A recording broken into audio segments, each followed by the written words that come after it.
Welcome my friends. Welcome to the second part of the video of group discussions and group tasks. I am Ratnabha Saha and I'll be your host and host in these videos of self-development. In the last video, we have seen how to handle different types of structured group tasks in form of general topic based discussion, role play based discussion. If you have not seen the video, I will suggest you to see it first and then come to this video. The link of the same is visible on the screen.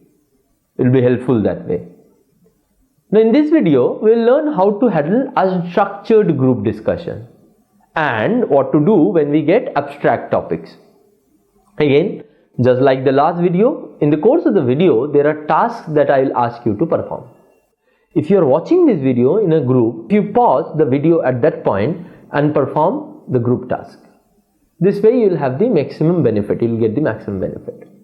But if you are watching alone, you just go through the video and perform the tasks later on.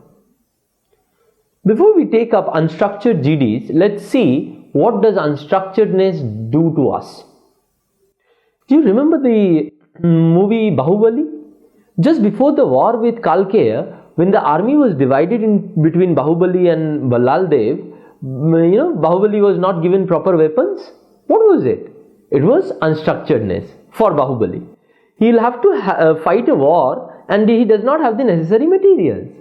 So what does he do now? Remember what he did? He innovated. He got all tent clothes torn up and soaked in inflammable liquid, and with that he made a deadly weapon with the help of which he burned his opponents. That is what unstructuredness does to us. It forces us to be creative and effective. So now coming back to unstructured GDs.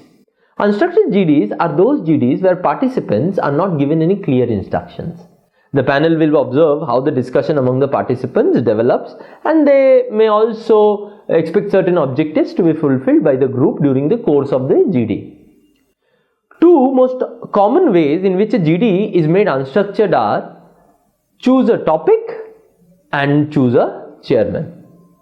In the coming discussion, you will do both. But to have a meaningful discussion, you should know what a chairman's role should be. So as of now, I will first clarify it. Rest queries I will respond after you have done your discussion. Now look at the role of chairperson very carefully. Listen to it. Perform the roles of initiator of the GD, that is, define and describe the topic. Second, to maintain decorum during discussion and ensure that the discussion is proceeding in the right direction. Right?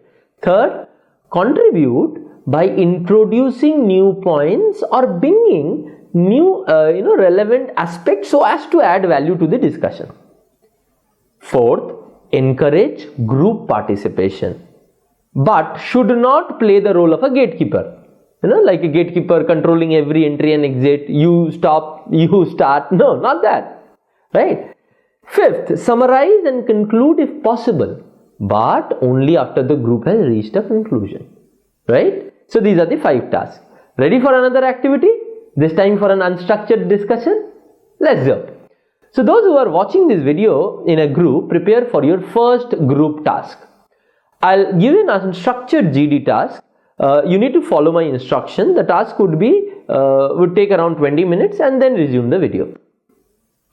Those who are watching this video alone, go through the whole video, but perform these tasks as soon as possible. That way you will get the maximum benefit from the learning of these videos. The task in hand is as follows. You need to choose between these 2 topics. Sex education is necessary in schools, and second, the color black. You also need to choose a chairman amongst you.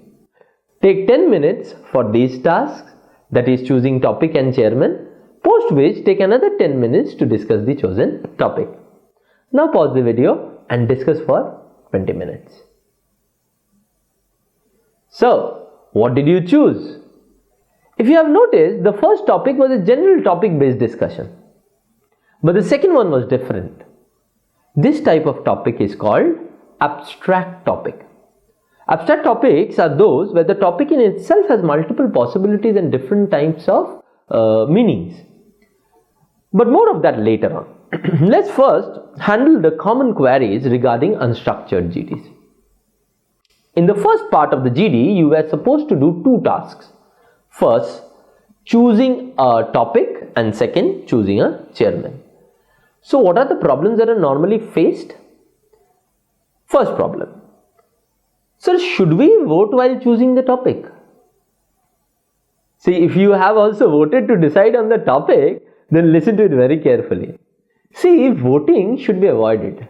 And even if it is done, it should be done after the discussion on following things, not before that. Remember, GDs are supposed to reflect your reasoning ability, and voting is definitely not going to do that, right? So, you should have discussed on the merits of each of the topics. You should have discussed the significance of each one this topic with the relation to the society. Then you should have involved discussion regarding which topic will create more interest in the minds of the participants, right? And lastly, you could have asked your fellow participants on the comfort level that everyone has on each of the topics. If you have done all these things, post this discussion, if a conclusion cannot be reached, has not been reached, then voting could have been an option, right? So this you remember. The second problem, your second query, what about chairman choosing? Everyone may want to be a chairman. Then what to do? See, normally not everyone would want to be a chairman, but yes, there will be at least 2 to 3 candidates. Now first, each of the candidates should present their side of the argument as to why they are the better choice. Now in this part, a person who is not a candidate can take lead and control the campaigning of the candidates, so that you get to know about all the candidates. After that, those people who are not interested in being chairman can be asked to decide who should be the chairman on the merits of the arguments that each of the candidates have presented. The query 3 that I get is, sir, what other kinds of unstructured GD can be there? Well, that depends. That depends on the innovation of the panelist. For example, the panel may ask the group to suggest as well as decide the topic. In some B schools like IRMA and IFT selection processes, you are asked to rate a list of problems or solutions related to a particular topic, right? So now we would approach to the next type of GD, that is abstract topics based GD. The most common comment that we get in case of abstract topic is, so this seems so out of the world, right? So query 4 is how to handle abstract GD. Let's first understand what is the purpose of the abstract topics. So apart from all the other things that is supposed to be evaluated through a GD, creative and imaginativeness are the primary criteria when it comes to abstract topics. So yes, data, facts and figures have some importance, but more than that, what is important is your ability to associate the topic to your life and times in general. Like my favorite Baba Ranchhod Das, I'll give you a small demo. Let's take the topic, the color black. You'd remember this was the second topic in your activity of the unstructured GD. Well, did you discuss on this topic? If yes, then you must have enjoyed it also. Anyways, let me give you some points that can be discussed in this topic and elaborate on them. First, black is a symbol of many things to many people, but undoubtedly it is one of the most loved or hated depending upon the person and the context of all colors. According to me, it might be the only color that has the ability to generate such extreme reactions and emotions in people. Second point.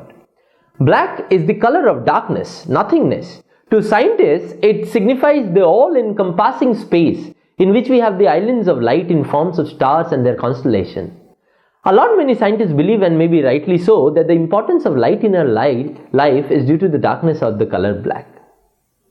Third point. To philosophies, it signifies the eternal component of duality, yin of the yin and yang. Two opposites, black and white, in an eternal struggle. So do you see, all the 3 points were from different spectrum. First was general introductory point, second was from scientist perspective, and the third one was from philosopher's perspective. Now this way you create variety in your points. Now I'll share with you those queries which would be relevant to you not only in structured or abstract based GDs, but for all types of GDs. You see, even after knowing all the relevant stuff that we learnt in GD1 video and this video, sometimes in our over enthusiasm to perform better, we end up doing something with just the opposite effect. And what is that? Well, we end up not listening to others in the group discussion. Now, why am I focusing again on listening when I have already stressed it on this topic in my communication 1 video? Because my friend, it is very, very, very essential. During the course of GD, sometimes you become so tied up on thinking on your own points or so hell-bent on taking the maximum speaking space, you ignore the flow of GD. You ignore your own group members and end up in a very bad shape. I'll share with you an event from my life, a failure that turned into one of my biggest learning. It will show you what happens if you're not actively participating in the GD. But this was in my student days, almost a decade back, when I was an MBA aspirant. I was attending the GD and PI selection round of one of the top 5 B schools of the country. We were 12 candidates, 8 boys and 4 girls. Now, the panel gave us a GD topic, which I still remember, The topic was Kargil shows India's fault in Kashmir policy. Now obviously some of us were very thrilled getting such a common hot potato topic. We started and then what a start it was. 3 boys including me and 2 girls dominated the whole discussion, countering each other's point, shouting over each other's voice. Now there was this one guy who was trying to enter into the group discussion. But he was so meek that he never managed to beat any one of us to say a single sentence. The only thing I heard from him was, "Excuse me, let me speak. Excuse me, let me speak." He was doing that. You see, he had some issues with his voice and he was not able to be louder than that. We 5 continued in full flow, essentially ignoring the person's multiple requests. The GD ended with the 5 of us completely exhausted. Some 1 or 2 other people also entered, but were not able to complete their point on the face of our onslaught.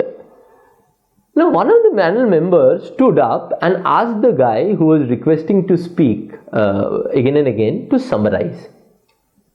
And he started summarizing. He very slowly summarized the whole discussion, talking about what points have been discussed and how relevant points from both sides of the arguments were used. This was a quantitative summary, that is summarizing with what has been discussed. Then he said that the participation was limited in the group because some people were so enthusiastic that others could not create much opportunity for themselves. This was qualitative summary, summarizing with how it has been discussed. His clarity of thought and delivery were both very good. Sitting there and then only I realized that his participation would have been beneficial to the group. But after he finished, one of the panel members asked us, why do you think I asked this person to summarize? There were other people who did not speak. Why this person? We were surprised by the question because this panel normally do not ask questions after GDs. So we looked at each other and then we looked at the panel. Then the panel member said, and I'll quote him here. "You see, this gentleman said, 'Excuse me, let me speak' 27 times. And still none of you bugger let him speak." Everyone, especially the 5 of us at that moment, felt only one thing. Oh no, we have ruined our chances.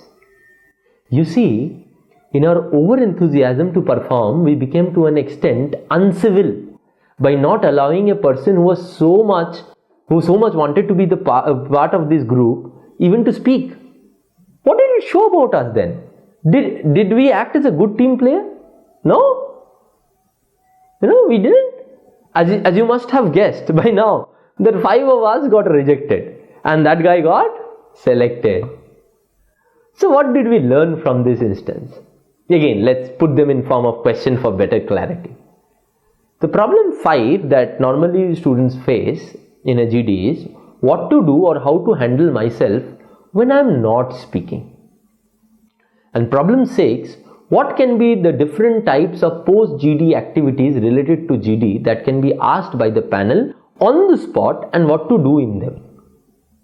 First, the answer to the problem 5 is, as I said, you will have to be participating. When you are speaking, obviously you will have to create an eye contact with everyone. But even when you are not speaking, you should be looking at the person who is speaking at that point of time and not at your notebook, scribbling notes or at the ceiling. You see, ceiling is not going to give you any ideas, but your group members can. Right? Now coming to problem 6. There are broadly 3 types of activities: summary, conclusion, and rate the GD or rank the members. Now all these activities would differ a little. Summary. As you have seen in the case of my own GD experience, it needs to concentrate on the main points of what has been discussed and how it has been discussed. No new point should be added during the course of the summary. Whereas in conclusion is a sort of extension to the GD towards its completion, which might not have been possible during the course of GD. In here, you can use summary as a tool to refresh the content part, and then you can also add 1 or 2 new content by yourself and end it with what according to you could be a conclusion for the GD. The last activity, that is ranking members or rating the GD, is a very tricky one. A lot of students either praises a lot thinking they cannot criticize their own performance, and the other lot criticizes too much thinking too much praise would be bragging about the group and themselves. But in reality, in practice, you'll have to do neither of them. You should be neither critical nor appraising. You have to be objective. Say what was according to you right in the GD and what was wrong, and based on that rate. Some goes for ranking, same goes for ranking your fellow group mates. Remember, this question is primarily to check whether you can put your bias apart and aside and be objective in your skills and action. You see, isn't it interesting? So we have so much to learn in an activity as basis as speaking with people. So now let's make a summary of today's learning. Learning 1. Whether to use voting while choosing the topic, and if yes, when. Right? We learned that. Learning 2. How to choose a chairman. Right? We learned how to choose a chairman. Learning 3. The different types of unstructured GD that can be there. Learning 4. Well, for us was how to handle abstract GD. Right? Learning 5 was what to do or how to handle myself when I am not speaking. And lastly, learning 6 was about the different types of post-GD activities related to the GD that can be asked by the panel on the spot and what to do in them. Also, last but not the least, it is necessary for you to do iGet helps and the keyword analysis for content building and prep and ERP for encapsulation of your points so that you improve your overall effectiveness. Both of these you will get in the video communication too. If you want to learn about all the concepts at the same time, then you can see all the videos in the playlist. And if you have craving for more detailed knowledge on these interesting topics, you can definitely refer to my book. The link of the details of my book is being shown on the screen. My book is India's one of the first ever academic fiction in the field of GD-PI preparation. So my friends, go forward, have a dhamakedar GD performance and a mazedar life. All the best. See you soon. Thank you.